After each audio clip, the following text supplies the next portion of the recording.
We welcome you all to our artist talk with Tal R, and we are very pleased to welcome Tal at Munich, and we are happy to have the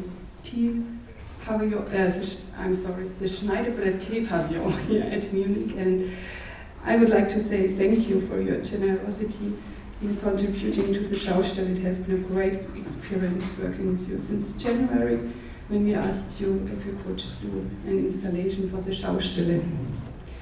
And we want to welcome your team. It's Alan, Manabu, Mary, and Nina, and maybe you can say us something about their working here. Or introduce them or what they are doing exactly. Oh, then I'm going to see 4 people maybe red in the face. So first I start introducing Alan with the cap. And it's not a rule to have a cap when you work in my team, but it helps. And Alan is an architect. He has worked on the construction, and he's also built the pavilion.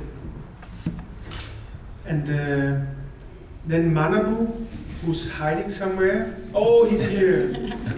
We almost lost him this morning because we were walking on Maximilianstraße and there were a group of 20 Japanese tourists, and he just slipped in and he could have just disappeared with them.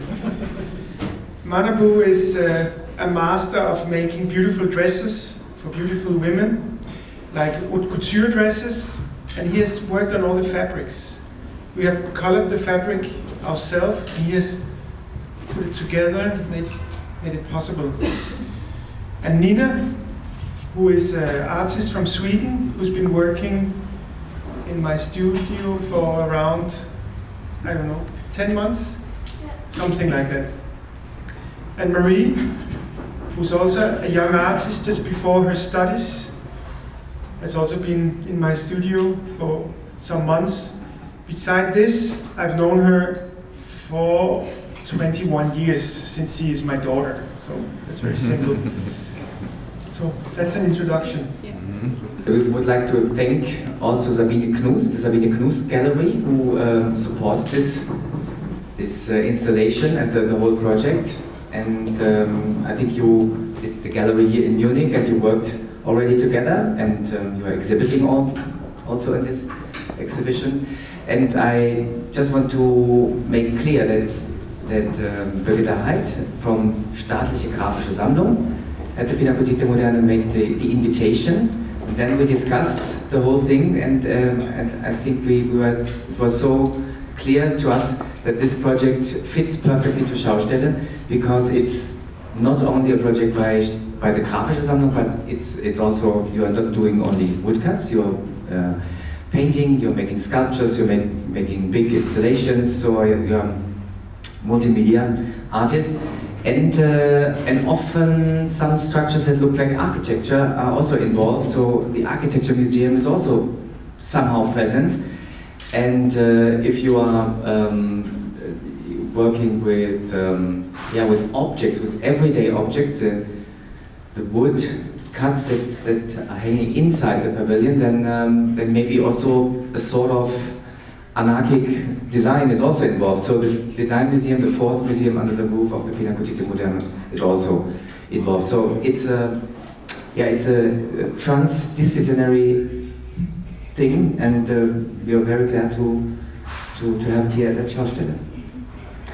I know your work since quite a long time, since the end of the 90s or early 21st century, but maybe you know many of Tal's installations, and then you might be maybe a little bit surprised when you see this space, which is so minimalist. How can? I'm getting older. No, I mean, a project like this doesn't start from the top. It starts from picking up a Schneidebrett. You are walking, you find one of these pieces of wood. Maybe I should just take one so you know exactly what I'm talking about. I think, yeah, I know. It doesn't matter. I can get the. So you find something like this, and then you understand that there is a possibility to print something like this. And next thing you think, why give it to a printer? Why not just do it in the studio? And next thing you're standing with a spoon, and you understand that there's something kind of comical about standing with a spoon and making a print. And you get the déjà vu from when you went to school. And next thing you think, okay, if I find it kind of touching to do it myself with a spoon, maybe it could be also something that other people can watch. That somebody is standing with a spoon and taking something that everybody has in their house. And then one thing takes the other. For a long time I've been fascinated with the idea of pavilions. But more the pavilion as a place that has absolutely no function. It's actually like a shelter.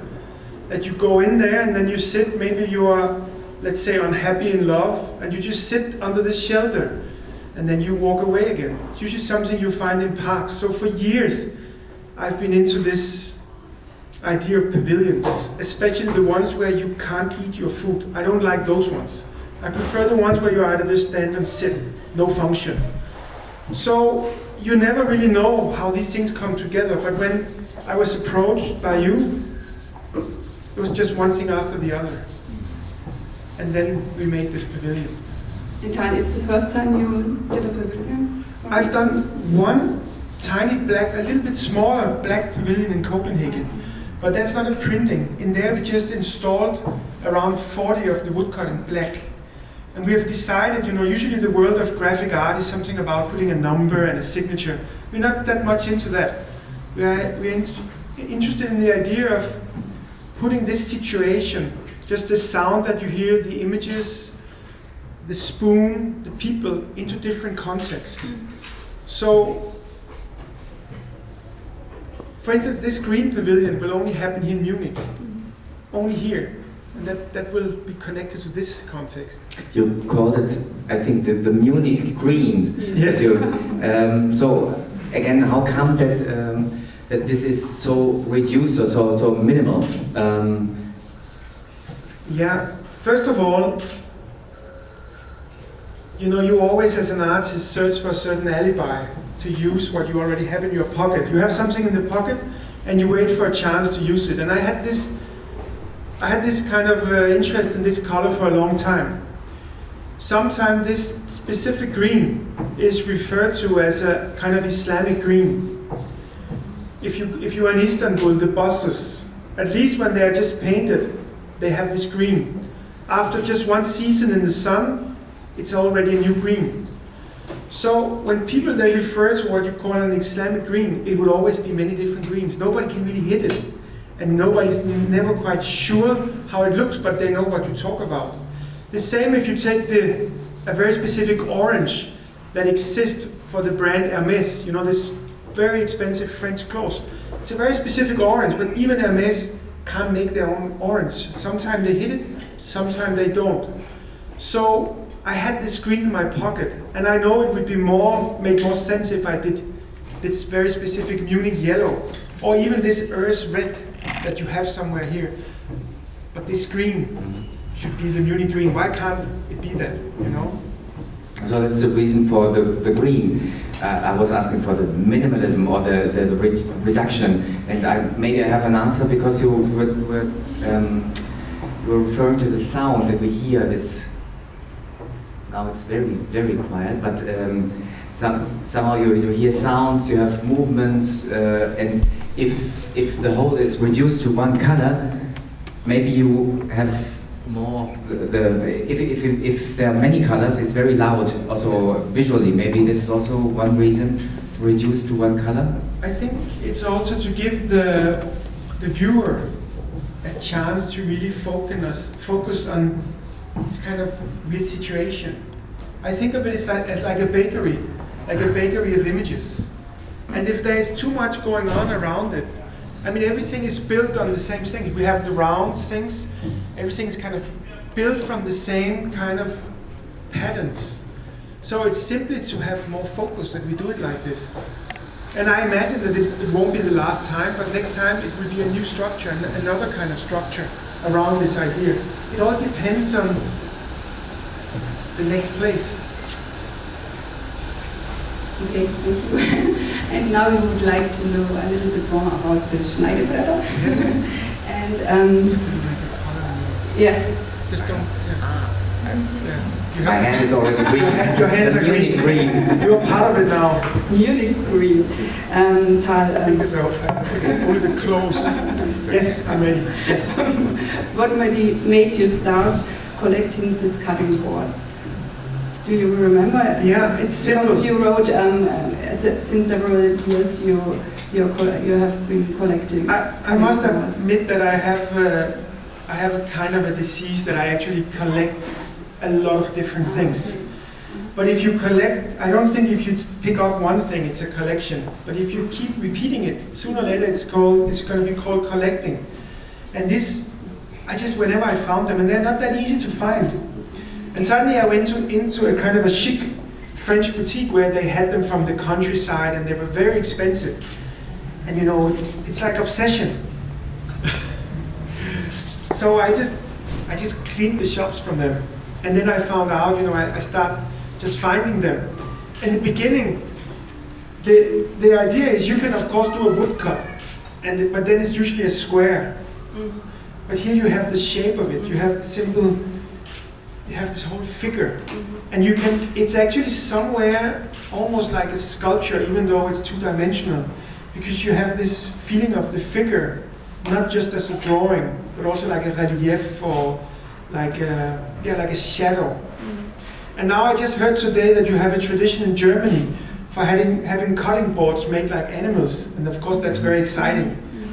So I'm going to go look for them. And the shape of the cutting boards determines the type of the motif. I think the motifs are different. There are some abstract one, and then there are figurative. Yep. There's one other thing to add. Ships. Yeah. For years I've been interested in, what do you call it, gravestones? Mm-hmm. You know, like on a cemetery. Mm-hmm. What do you call them in German? Grabsteine. Yeah, Grabstein. In Danish it's the same. And I think that was probably the link, is that I was into this kind of stone. I think people die, go into the ground, you put a stone, and there's a sentence, goodbye, something like this. I think that interest actually was the link to these ones, because some of the very traditional ones are actually the same as a gravestone. Although we cut bread on them, and bread is the opposite property of a gravestone, I think they were linked to this. What was your question? If the shape of the cutting board determines the motif. The thing is, in the studio, there's all these motifs running through the studio. Sometimes you make a painting, it fails, but certain part of it you find correct. So all the time I take out this motif, and then I have all these boards lined up, and I look which one for this. Who's gonna get the moon? Who's gonna get the snake? Who's gonna get the horse? So there is some, a second chance. You're not just playing with the square. Usually, if you want to jump into a form, you have to jump to three-dimensional. But here I can be in this kind of twilight zone between 2 and 3 dimensions. Maybe this is something that is very typical for your work, because you're very often using ready-mades, so things, objects that you find in the streets or flea markets or somewhere else in the street, and then they speak to you, and you are working on them or reworking, you're using them. Was this from the very beginning that your work with found? I think that's been my own little art academy. The objects of everyday life, things you find on your way, and you're just collecting them, finding them and breaking them down, building them up. But I think the last few years, and I think actually I can in a way answer the reason for this minimal look, I think things have changed a lot. I now more and more are more interested in what you could say the main arena of art. It might sound boring, but I think the older you get, I think in the beginning of your career as an artist, you find your possibilities in the periphery, and you find your chances on something that's almost off the stage. But some artists, they go into the main arena like this, and other people will say, listen, you might think that you are so great avant-garde, but you look like Bernhart. And then after a while walking backwards like this, why not just turn around and step in there and investigate who is Valentin, who is Balthus, what does it mean? What does it mean? And I think that this is changing a lot now. I think I get more and more into this, where it doesn't matter if an artwork is 100 years old or 5 minutes old. In traditional woodcuts, you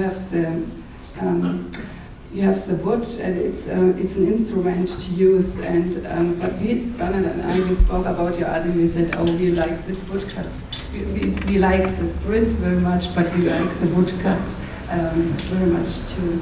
And it's an art object for you too, or yes, I think so. I mean, I think that, you know, I think of them a little bit like stamps, you know, and I spent a long time in my youth in China, and I learned there to carve, you know, the stone that you stamp, the traditional Chinese, they stamp their pictures with, or any document, these red stamps. And this is like this little object that can be moved around. And I think in the beginning I saw of them a little like stamps. Stamps that you can use for different purposes. Also, I wanted, you know, I've been doing graphic art even before art school. It's been such an important tool for me all the way. A lot of, I just talked to one lady today about one image, and I said, yeah, this image I've tried for a year in graphics, and now I'm kind of ready to try it in a painting. It doesn't mean that painting is higher than a piece of graphic art. It just means graphic art is like autopsy of your images, of your ideas. It's like cutting into them. Also because when you work with graphic art, you work blinded. You cannot really see what you're doing. And you have the reverse. They move around, which means create a beautiful distance. Either a disaster distance or like a real beautiful distance. For me, I love it.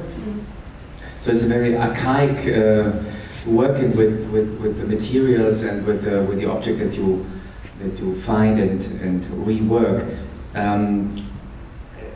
You talked about that you lived in China. You were born in Tel Aviv. You then you've already moved to Denmark, and now you are living in Germany or teaching in Germany, in Düsseldorf. You're traveling a lot, and you see a lot. What does travel mean for you? What do you see when you see different cultures? And maybe it could also come from a culture that we don't know, or from a culture that everybody knows. Maybe also. What does traveling mean to you, or regarding different cultures? I think it also something that's changing. I think for all of us it changed over the years, what you get from traveling. Basically everybody gets, it's really good for everybody just to move around. This is something that has been written many books about. The most beautiful book is Bruce Chatwin, who wrote a long book about what it means to move around versus just to stay in one place. So that's a whole story in itself, but I think in the beginning you search for all these different variations of the same. You look at different kind of carpets, you look at a lot of folk flora, different art from different cultures, and in the beginning it's all like over there, and then they do this, and the Berber do this, in Borneo they do this, and in Africa like this, in that tribe, blah, blah, blah, blah, blah. But after a while it slows down, and you understand it's something that's all the time swinging like this between different things. And I think I'm really somebody that, you know, I buy a book of a certain kind of rocks from a certain country. I go through it like this, and I digest it, and I just take it into the system and then onto something else. So you build up a lot of possibilities for yourself when you address your own images, your own, what you want to do. So maybe it means also leaving borders, or leaving behind borders, and maybe this means also leaving behind the borders between high art and low art. And you talked about folklore and the simplicity of some of the prints. I think they remind of maybe this is a very playful way to make forms, or to make art, and there is not this difference between high art and maybe a very direct art or folk art. This is also something maybe that is the result of your of the years that maybe you believe this is important. I think, as I also briefly mentioned before, I really grow more out of something that is not really art. This is what I grow out of. I mean, I found my possibility in something you could call very direct. But it's a weird thing, because if you talk about the idea of high art, I think when something reaches a real high level, it's sometime, no, I'll make it said in a different way. I'll make a small drawing in the air. If you want to do, let's say, a great piece of art, just something great, it's up here, it's here. If you want to do something very, very bad, like just a very bad piece of art, it's over there. But if you want to do something amazing, it's actually closer to what is really, really bad. It's not close to what is kind of, it's just good. That's far away from great. So bad and really grand is actually quite close. So in a way, high art, I think mediocre art speaks very kind of to an elite. But when it's really on a high level, everybody with their normal language can address it. Not everybody can probably get lost in it, but everybody can walk in and feel that, oh, there's something here where I don't need to say, oh, that's very interesting, that you can use your normal language there. I would like to know something more about the sage tea, salbei tea, to come down to the plants. Why did you choose sage tea? I mean, and you, I would like to thank Susan too. She is an assistant of Tal, and we had the email contact, and it was great. And I learned about sage tea because there are different sorts of plants, and we couldn't find it in Munich. Claudia had a lot from the coordination team, and yeah, but we have now one with lemon, and the salbei with lemon, and the other is a very ordinary salbei. But there are many others with red and white and black, and yeah. But why you didn't use peppermint or something? Yeah. First of all, you can say, yeah, it would be obvious to use a green tea, but green tea has a special meaning in our general culture at the moment. I would like to have a green tea, and I think green tea is occupied at the moment. I think even mint tea is just too pleasant. If you make a cup of black tea, it's just too formal. I said to several people today, do you want a cup of tea? Most people said, oh, no, not right now. And I said, please, it's not a formal cup of tea, it's just salbei. And then people, they took it, and it's like you notice you're drinking something you're not used to. But it's this kind of feeling that how can we translate, which is not possible, but if you're going to drink something in here that rhymes on the pavilion, on the prince, on this weird sound, I thought salbei rhymes on that. So it's coming down, taking things down, go into a certain atmosphere of calmness. So I would come back to, my question was a little bit provocative with this high and low art. Of course, there is a big tradition of maybe we don't have the separation anymore, but still it's something. It shows something in your art that maybe has a tradition since the beginning of the 20th century, which concerns also shared authorship and sharing all the processes that lead to the fine artwork. Is there a connection to this is how you work, and are there connections to the like the Gesamtkunstwerk that goes in different areas of everyday culture to the design, unites everything and shares also with the process, with the people that are working on this? I'm not sure I understand quite, but I can try to answer. And then when I've answered, you can say, "Tell you didn't understand." So then I try again. But first of all, when I do these woodcuts, we don't necessarily sign them or number them.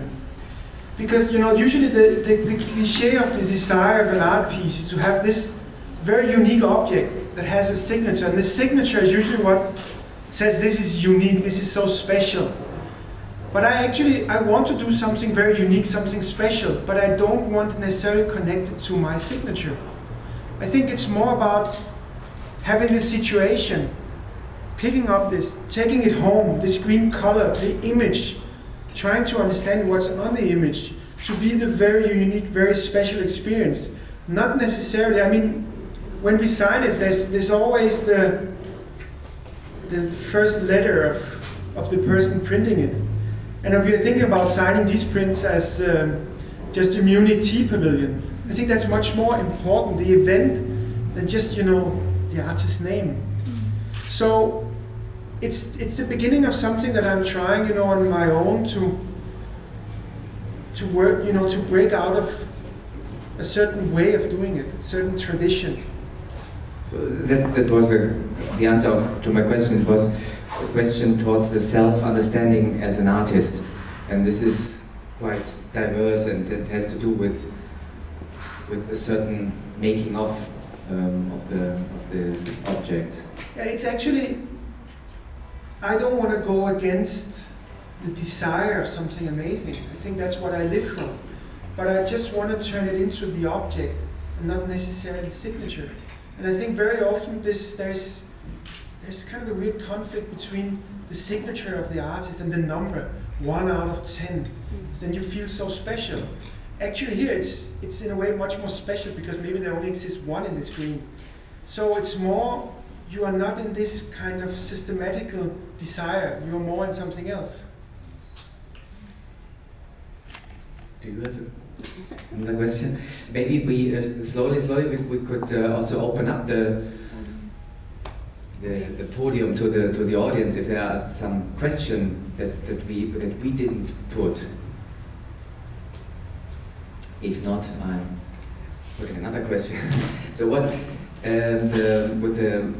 with the wooden objects, are they sold, or are they, to whom do they belong, to the installation? Yeah. Or do You want to buy one? No, they belong to the library at the moment, but I tell you, the next thing I would love to do, and it's always terrible to say something before you've done it, but the next stage of this is I want to build a pavilion where I put in 32 of these cutting boards, and then they should be in some kind of institution, and the institution can once a year, let's say every Thursday, like tomorrow is a special day, right? What do you call it in Germany?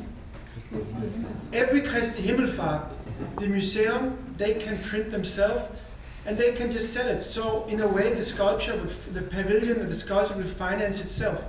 It should just be inside somewhere and the museum can just print it themselves. That would be the next thing, that we are not anymore responsible. You sell the pavilion and the plates.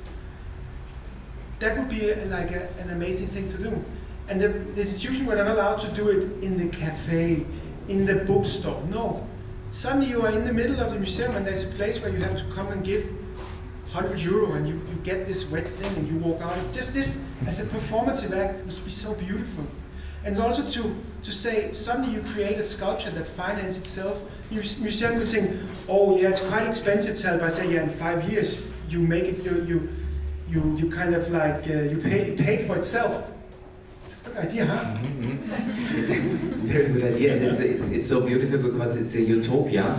Because if I have these green hands and after I've bought the print and then I look at the other artworks, then there might be some colleagues, Michael Senf sitting over there, he's laughing, and Rembrandt with green fingers. So this is the reason why we do Schaustelle, because we can think things that are not now not are possible in the museum. So that is something. It's also difficult for us to allow the tea drinking in the museum. So we leave also these borders behind. there already some questions, or one question? Is there one of the wooden boards from Munich, maybe? Sorry, say it again? Is one of the wooden boards from Munich? They have some from Munich, or they are from different places? No, not that I know of. I mean, the thing is that I bought most of them secondhand, so they could come from everywhere. I don't really know. I mean, I think a lot of the very heavy ones are probably from France, from the countryside. Can also be they made it in China, just made it look like French and all. This I don't know. But actually, it's not that easy to find them, because usually people, they think of these boards as a bit dirty, you know. So it's not something you normally find in a flea market. People, they throw them out. So you could also imagine a situation in the future where you do a project like this and you just ask for them. People bring them to the museum. You do something with them. You print them. And people, you trade. They give you a piece of Schneidebrett. You give them a print. There's all these possibilities. It depends of where you want to go, and the situation, and the desire, and the idiosyncrasy. Would it be possible if I could have my own? It's for the future. Future fantasies.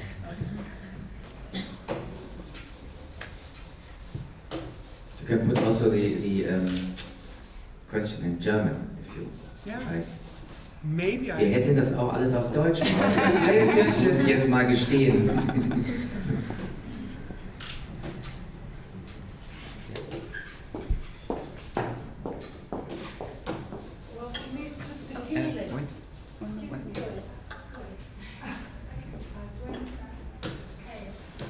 Just a feeling after all I've heard and that has been asked.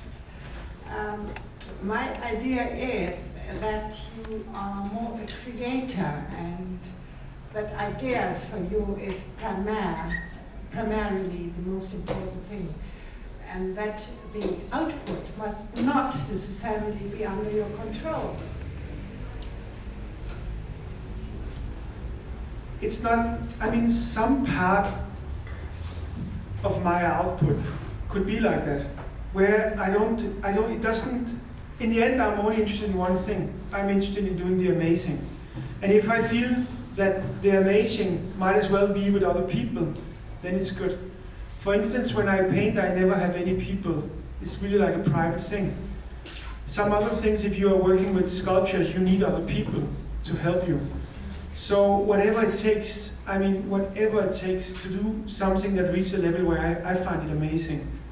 That's actually the point that I move against. No morals, no strategy, just anything if it gets amazing. But it's an interesting question, because in the end, when the woodcut comes out and it's hung, you don't make any control. So it could be that, for example, you like a very light one, or something is too dense, too much color. Do you give instructions to your people? Oh yes. Yeah. The way we have done it with the green is that I have a large collection of fabrics. It's another thing that I'm crazy about. So I cut out a lot of fabrics and made color tests. And I said, I gave them maybe 12, 15 different shades of the same green. And I say, in that arena you can play. Don't go, and very few of them went over that. You know, you would speak in the studio like this, don't let it go towards grass, Don't let it go towards grass. Don't let it go too much towards blue. Don't put too much white. Try to see what you can get out of the wood. And since, you know, it's also been important for me that I don't use professional printers. Because I could easily give this to a printer and I would get what you would call, from the point of view of the world of print, a more perfect print. But I don't want this. I want people to go in here and feel, I can do this. This weird thing that, oh, I could go home and do this. That it's kind of, it's not to be like Mr. Friendly. It's just part of the choreography of moving into a space like this. That you see the spoon, you hear the sound, you think, okay, I have this at home. I could do this. It's a very kind of, it's actually also a certain kind of minimalism, that people walk away with this feeling that is accessible.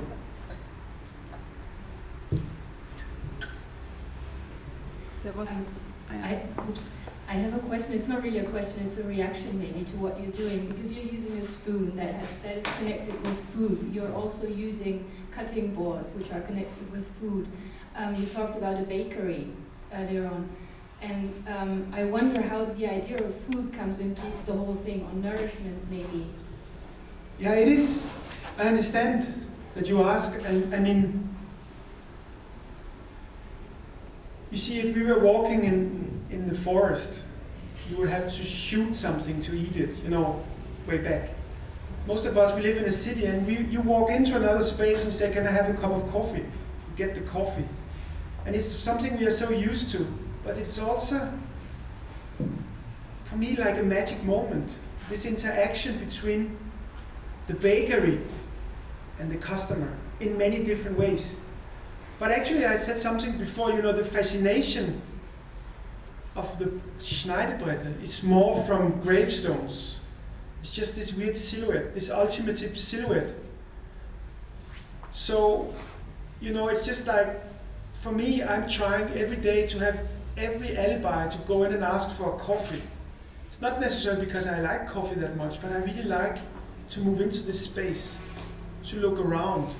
And I like also in this kind of work to mimic that situation. I mean, this is clearly not a cafe. This is you, when you go in here, you know you expect something else. But you can actually maneuver here as you would do across the street in the coffee shop.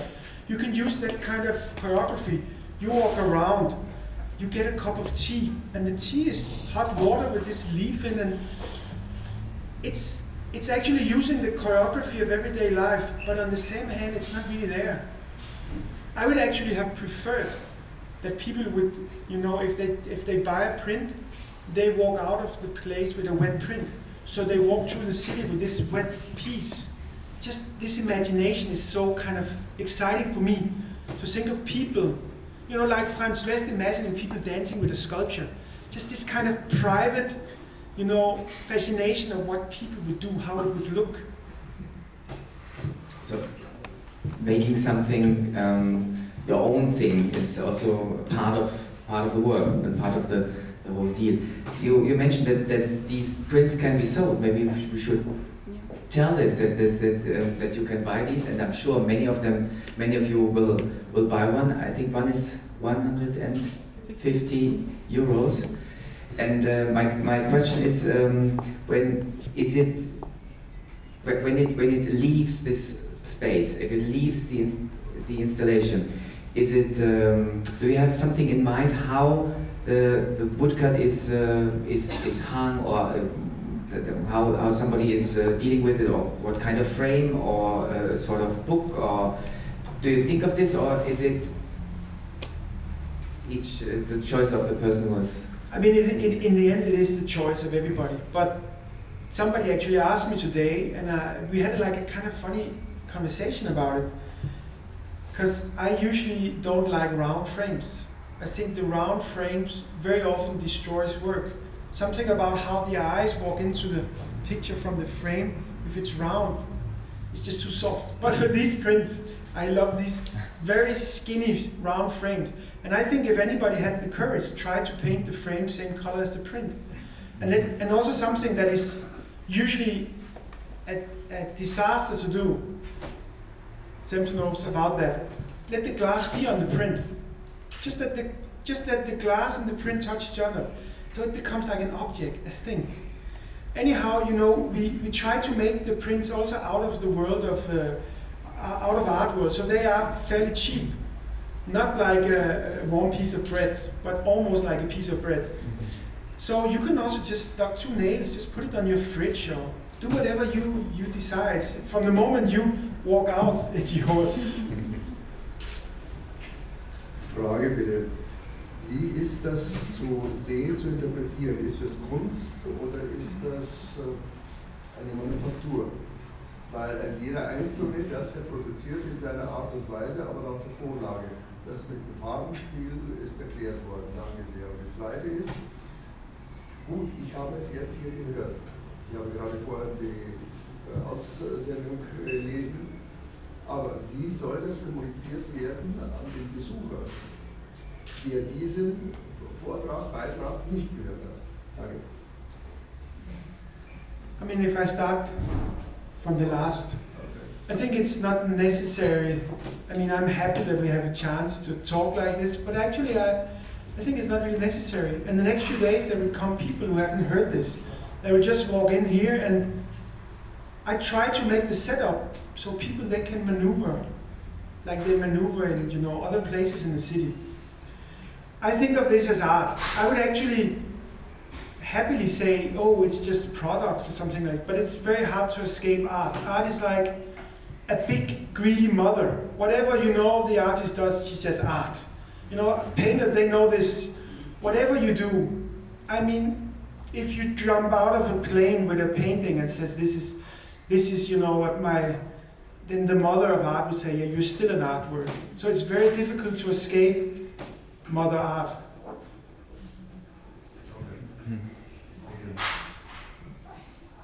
Is this something that you teach to your students also? This sort of approaching our everyday life and Actually, certainly not a style. I think I teach them almost a bit more conservative, because I try, you know, to get them understand, you know, their possibilities in connection with the concept of art. What art is, but also that how it's possible for them.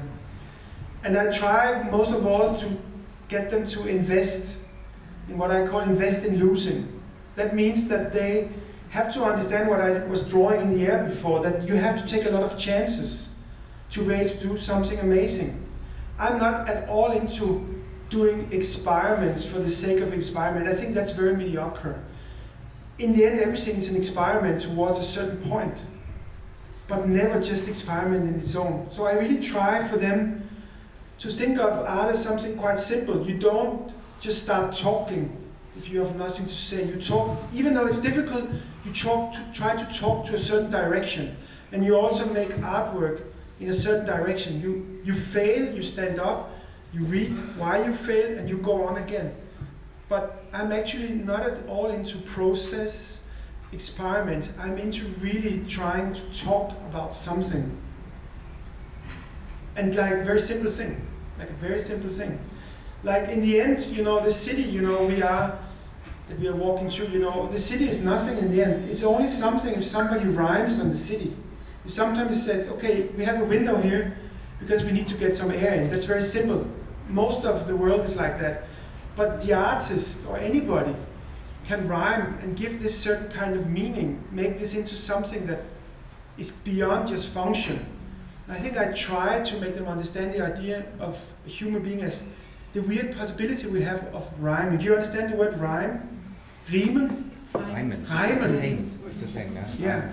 Which is such a weird thing. Why do we have this that we say, oh, the window, it's like a big eye looking at me. Well, you can kind of project things, you can mirror yourself into things. This I maybe try to talk to them about. Maybe this is also another answer to your question, that it's trusting your own seeing, on experiencing, and having an own responsibility what you are seeing, what you are doing with such a print, which looks maybe different from what you expect, but you have to choose which is the one that I like most, what is the one that speaks to me. But it's giving back some responsibility to the viewer. Yes. Maybe this yes is a good point to finish this discussion, if there are not some questions left. But you can raise the questions also with a cup of tea. Yes. And in the name of Birgitta and Staatliche Graphische Sammlung, I thank you, Tal, for coming, for the discussion, and for all you that have come to hear us, to listen to us. So enjoy the Schneidebrett Tea Pavilion. And come back. And come back within the next 3 days.